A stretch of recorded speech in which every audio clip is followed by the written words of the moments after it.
The letter you are about to hear is a work of fiction. All names, events, and circumstances are entirely imaginary and created for narrative and artistic purposes. This story does not depict or promote violence, crime, or punishment. It is a reflection on the human experience, memory, love, and the acceptance of death.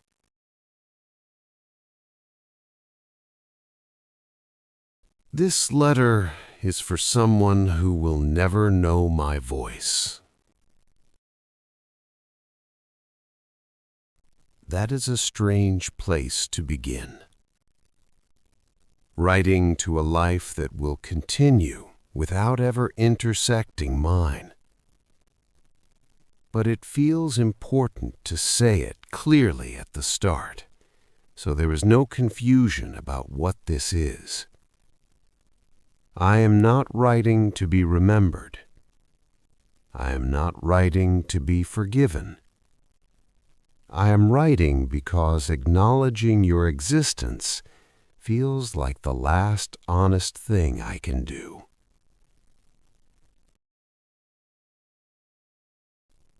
You were never held in my arms. I never learned the weight of you. Never memorized the sound of your breath falling into sleep. There are no memories to revisit here, only the awareness that you exist in the world ahead of me while I remain fixed where I am. I do not know what you will look like. I do not know what kind of questions you will ask, or what silences you will inherit. And I will not pretend that imagining those things would make me closer to you. Some distance is not meant to be crossed. Some love exists without proximity. I want to be careful to not make myself larger in this letter than I ever was in your life. I do not want my ending to cast a shadow over your beginning.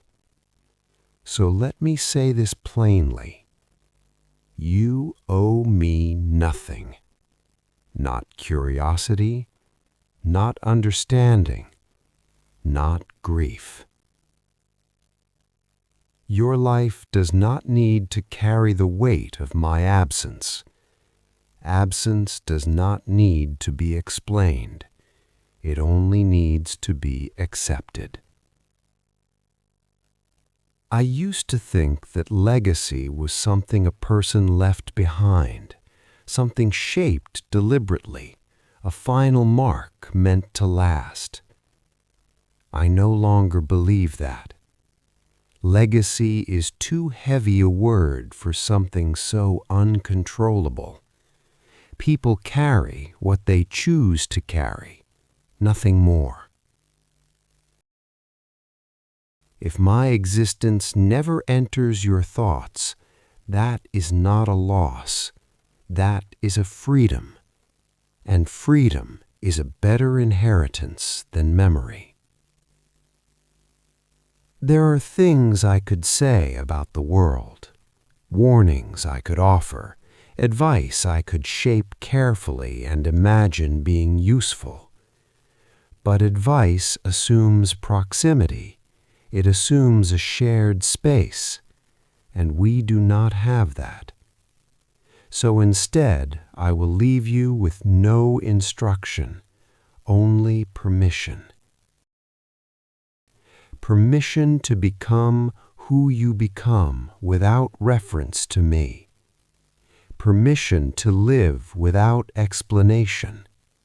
Permission to feel joy without wondering where it came from. I have learned, too late perhaps, that life does not require coherence to be meaningful. It only requires attention. If there is one thing I hope for you, It is that you learn to pay attention sooner than I did.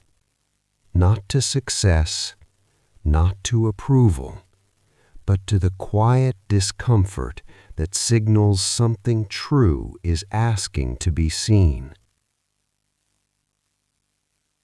I will not imagine myself watching over you. I will not pretend that love survives as presence. That idea comforts the living, but it does not feel honest from here. What survives is influence, and even that fades. That does not make love smaller, it makes it cleaner.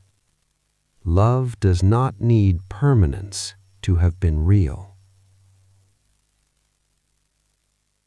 There was a time when the thought of ending filled me with panic, not because I feared being gone, but because I feared being unfinished.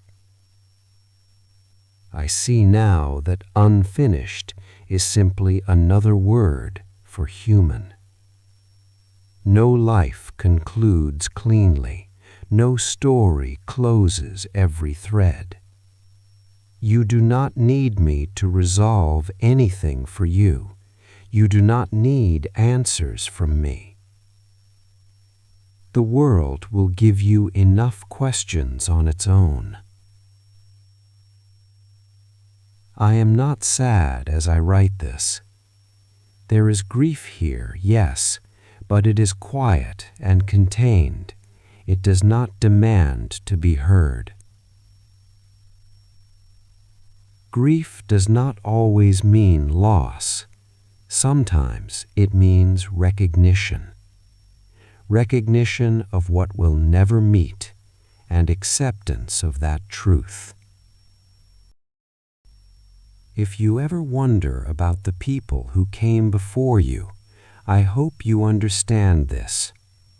Their endings are not your responsibility.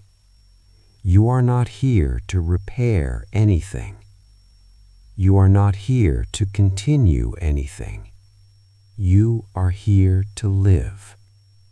That is enough. I am finished asking the future to make sense of my past. The future belongs to those who arrive in it, not to those who imagine it from a distance.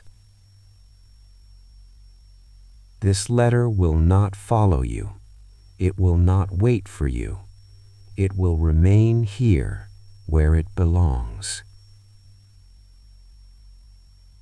And if there is a moment in your life when you feel unburdened by history, unexplained by origin, free to move without weight, know that this is exactly what I wanted for you, even if you never knew I wanted anything at all. This is where my voice ends, not in longing, not in hope, but in acceptance.